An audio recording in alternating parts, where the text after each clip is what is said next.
형제들아, 사람이 만일 무슨 범죄한 일이 드러나거든 신령한 너희는 하고서 이제 말하는 것이 온유한 심령으로, 아까 우리가 살펴봤죠. 성령의 9가지 열매를 그래서 말한 것입니다.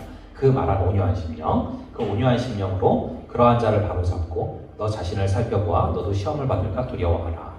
자, 그래서 우리가 뭔가 바로 잡아줄 때 온유한 심령으로 바로 잡아줘야 된다라는 걸 말하고 있고요. 그리고 남의 잘못을 볼 때는 반드시 내 자신에게는 들보가 없는지 살펴보아라 라고 말을 하고 있습니다. 자, 그 다음에 이제 2절을 보시면은 너희가 짐을 서로 지라 그리하여서 그리스도의 법을 성취하라.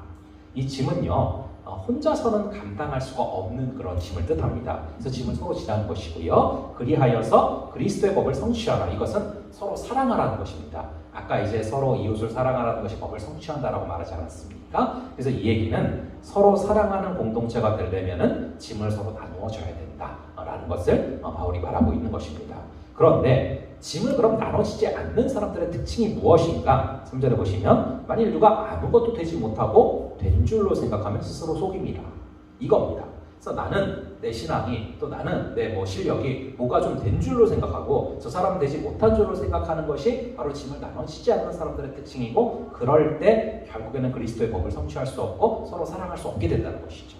그래서 다시금 4절에 보면은 각각 자기의 일을 살피라. 그리하면은 자랑할 것이 자기에게는 있어도 남에게는 있지 아니하리니. 자, 이 얘기는요, 각각 자신을 살필 줄 아는 자가 성숙한 사람인데 자신을 살펴보다 보면은 하나님께서 나에게 베푸신 은혜가 무엇인지 이것들이 깨달아진다라는 것입니다.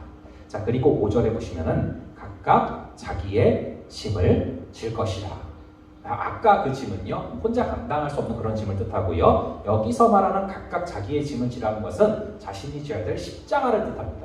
내가 하나님 앞에서 특별히 내가 나에게 못 박아야 될 그런 부분들, 그런 각자의 짐을 또 뜻하고 있고요. 그 다음에 이제 6절을 보시면 가르침을 받는 자는 말씀을 가르치는 자와 모든 좋은 것을 함께 하라. 이 교회 공동체의 모습이죠. 은사에 따라 가르치는 자도 있고 가르침을 받는 자도 있고 다양한 은사들이 있는데, 가르치는 자도 함께 나누기 위해 가르치는 것이고 또 가르침을 받는 자도 가르치는 자의 필요를 채울 수 있는 은사들을 주셨다. 그 얘기죠. 여러분, 인간은 의존적으로 태어났습니다.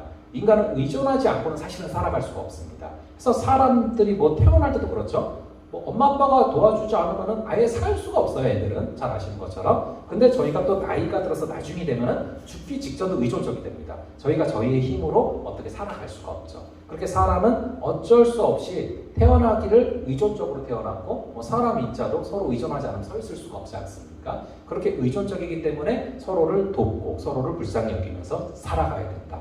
그 이야기를 하고 있는 것이죠. 자, 그리고 7, 8절을 보시면은 이제 심는 대로 거둔다. 이게 농심이라고 하잖아요. 이제 농부들이 정말 심는 대로 거두는 것들, 이것들을 느끼지 않습니까? 자, 그런데 9절에 보시면 우리가 선을 행하되 낙심을 하지 말지니 포기하지 아니하면 때가 이름에 거두리라 말씀하고 있습니다. 여기서 참 많은 진리를 담고 있는데, 선을 행하되 낙심하지 말지니, 이 얘기는 여러분, 선을 행하면 낙심할 일이 있다는 얘기입니까? 없다는 얘기입니까? 선을 행하면 낙심할 일이 있다는 거예요. 선을 행하면 낙심할 일이 생긴다는 거예요. 그래서 선을 행할 때 낙심하지 말아라. 그리고 포기하지 말아라. 그러면서 계속 나아가면은 결국 때가 이름에 거두게 된다라고 말씀하고 있습니다.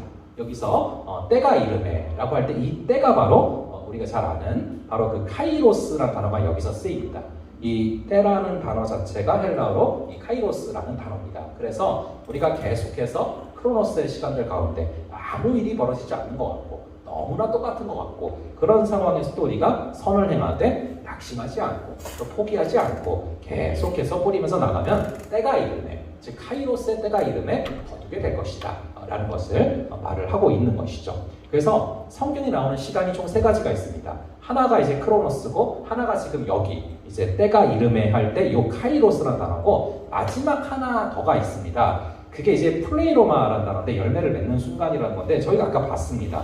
아까 이제 갈라디아서 4장에 보시면은 4절에 때가 차매, 우리가 보지 않았습니까? 때가 차서 결국에 이 십자가를 지러 오셨다.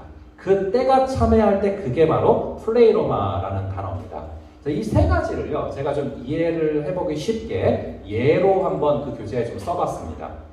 그러니까 결혼을 하고 나서요, 평범한 시간을 보내요. 이제 평범한 이렇게 신혼의 시간들을 보냅니다. 크로노스입니다. 그러다가 아이를 갖게 되는 순간이 오지 않습니까? 카이로스입니다. 정말 의미가 있는 순간들이 오잖아요. 그런데 적어도 그렇다고 저절로 애가 나오는 게 아니라 적어도 10개월가량 인내하는 그런 시간을 보내면은 진통을 겪으면서 결국에는 열매를 보게 되잖아요. 그게 이제 이 플레이로마라는 그런 시간입니다. 때가 참에 이 세 가지가 같이 나오는 것이죠. 그래서 이것을 볼 때 우리가 생각해 볼 수 있는 것은요, 그 출산을 할 때요 보면은 우리가 이 진통이 오기를 이렇게 기다릴 때가 있어요. 저도 이제 우리 둘째 날 때도 그랬고 산부인과에 입원해 있는데 진통이 언제 오지? 이거를 막 기다렸어요. 왜냐면은 진통이 이제 정기적으로 오면은 그게 이제 아이가 태어나는 그런 신호거든요. 저희 이제 동생도 그랬고요. 얼마 전에 얘기 나왔는데 진통이 언제 오지? 막 이러고 기다렸는데 그걸 기다리다가 문득 굉장히 이상했어요. 진통이라는 게 사실 여러분 저희가 이렇게 안 오기를 굉장히 바라는 거 아닙니까? 진통을 좋아하는 사람은 어디 있습니까? 진통을 다 싫어하잖아요. 근데 왜 희한하게 지금 우리가 진통을 기다리고 있지? 생각해보니까 이 진통이라는 것이 생명이 온다는 신호인 거예요. 그러니까 진통을 막 기다리는 거죠. 그래서 그때 이제 느끼게 되는 것이 이게 뭔가 굉장히 아프고 힘들 때가 거꾸로 생각해보면은 굉장히 새로운 어떤 생명이 태어나기 직전의 신호구나. 우리가 그것들을 좀 생각하면요, 아프고 힘든 순간들이 있을 때도 우리가 정말 기대할 수 있을 것 같아요. 기대할 수 있다. 그러면서 이제 하나님은요, 절대로 사실은 의미 없는 고통을 우리 삶 가운데 허락하지 않으십니다. 분명히 뜻이 있고 이유가 있기 때문에 고통을 주셨다면 반드시 열매가 있을 것이다 라는 것들을 우리가 믿음으로 걸어가면 좋을 것 같고요. 그래서 이제 이어서 말씀한 게 그겁니다. 그러므로 10절에 우리는 기회가 있는 대로 모든 이에게 착한 일을 하되 더욱 믿음의 가정들에게 할지라. 자, 이 성령 충만함에 대해서 쭉 앞에서 이야기를 했고 성령의 열매에서 이야기를 한 다음에 이어진 게 이거죠. 그래서 우리가 성령으로 사는 것은요, 엄청나게 신비한 막 기적과 이적을 행하는 게 아니라, 엄청난 역사가 벌어지는 게 아니라 바로 곁에 있는 믿음의 형제들을 사랑하는 것. 그래서 믿음의 가정들에게 더욱 그렇게 할지라. 이게 이제 성령 충만한 자의 모습이다라는 것들을 우리가 살펴볼 수 있을 것 같습니다. 제6장. 형제들아, 사람이 만일 무슨 범죄한 일이 드러나거든 신령한 너희는 온유한 심령으로 그러한 자를 바로잡고 너 자신을 살펴보아 너도 시험을 받을까 두려워하라. 너희가 짐을 서로 지라. 그리하여 그리스도의 법을 성취하라. 만일 누가 아무것도 되지 못하고 된 줄로 생각하면 스스로 속임이라. 각각 자기 일을 살피라. 그리하면 자랑할 것이 자기에게는 있어도 남에게는 있지 아니하리니 각각 자기의 짐을 질 것이라. 가르침을 받는 자는 말씀을 가르치는 자와 모든 좋은 것을 함께하라. 스스로 속이지 말라. 하나님은 업신여김을 받지 아니하시나니 사람이 무엇으로 심든지 그대로 거두리라. 자기의 육체를 위하여 심는 자는 육체로부터 썩어질 것을 거두고 성령을 위하여 심는 자는 성령으로부터 영생을 거두리라. 우리가 선을 행하되 낙심하지 말지니 포기하지 아니하면 때가 이르매 거두리라. 그러므로 우리는 기회 있는 대로 모든 이에게 착한 일을 하되 더욱 믿음의 가정들에게 할지니라.